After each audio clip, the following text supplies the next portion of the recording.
Today, April 2nd, 2025, is what Donald Trump and his team are calling Liberation Day, because later the president will host an event in the Rose Garden to sign reciprocal tariffs that, in the words of his press secretary, quote, will roll back the unfair trade practices that have been ripping off our country for decades, end quote. The prospect of sweeping new taxes on the goods, capital, and resources Americans buy from producers in several other countries has caused some panic throughout the economy in recent weeks, seen most clearly in the declining stock market. Those concerns were not helped by the president's comments over the weekend that he couldn't care less if car prices go up due to tariffs, because then people will be forced to buy more expensive American cars. Trump, his team, and his allies are dismissing all the panic as the result of the fake news media reaching for new lies to try and tarnish his public support and cover up all the success his administration has been having in this second term. And after the last 10 years of biased, misleading, and outright false coverage deployed by the establishment media to unsuccessfully go after Trump,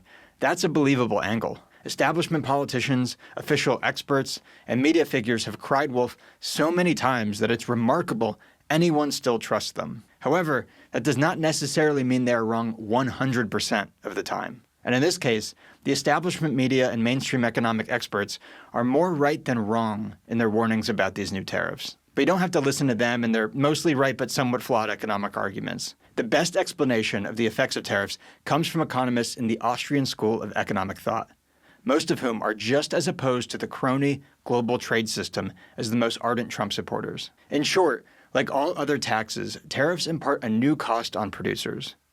That new cost does not impact the price of whatever's being produced with the taxed good directly, because prices are determined by how much people value the good or service in question, not the cost of production. But the new cost is a problem for companies operating right on the margin, meaning the price they can sell their good or service at is only a little higher than the cost of production. To companies operating right on that edge, anything that raises the cost of production could tip them over into a position where they cannot stay in business without taking on economic losses. If they raise prices, they lose customers because people aren't willing or able to pay more. But if they keep charging the market price, they lose money because their costs are now higher than their revenue. Eventually, these companies, be they foreign companies or more commonly, American companies using taxed foreign capital and resources to produce things here, will have to stop offering whatever product or service they are now losing money on. When that happens, supply falls.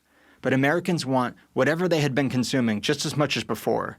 So a drop in supply without a drop in demand means that prices will rise. Domestic suppliers cannot come in to fill the gap without first drawing resources away from some other, more highly valued use. In other words, the shortage can be moved, but not eliminated, as long as the tax remains in place. Prices will necessarily be higher than they would have been without the tariff.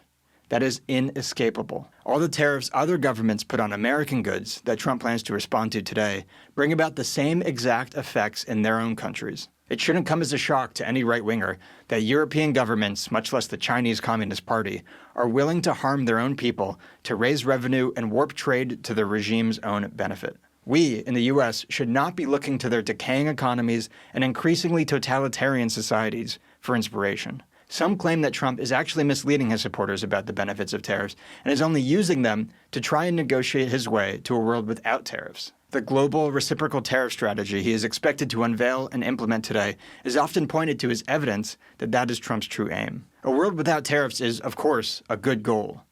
But there are other forms of American leverage that Trump can use that, in contrast, will not hurt Americans at all. Imagine if Trump notified the EU that he was cutting off all economic aid, canceling all weapons deals, and suspending any payments for Europe's defense, while also threatening to pull the U.S. entirely out of NATO unless European governments abolished all their tariffs. That would almost certainly work. And if not, the American people would still be significantly less burdened than they were before. Not so with the tariff strategy, that will, at best, stick Americans with higher prices for the entire negotiation period. We saw how badly the Biden administration was hurt by rising prices in their one term in office, even among loyal Democrats. Trump and his allies are gambling not just the approval of the current administration, but to a large extent, the credibility and future of their entire movement on either the theory that, in this one singular case, economic law does not apply, or that a struggling American middle class will be uncharacteristically accepting of higher prices if they're told it's benefiting some American companies. That is a mistake.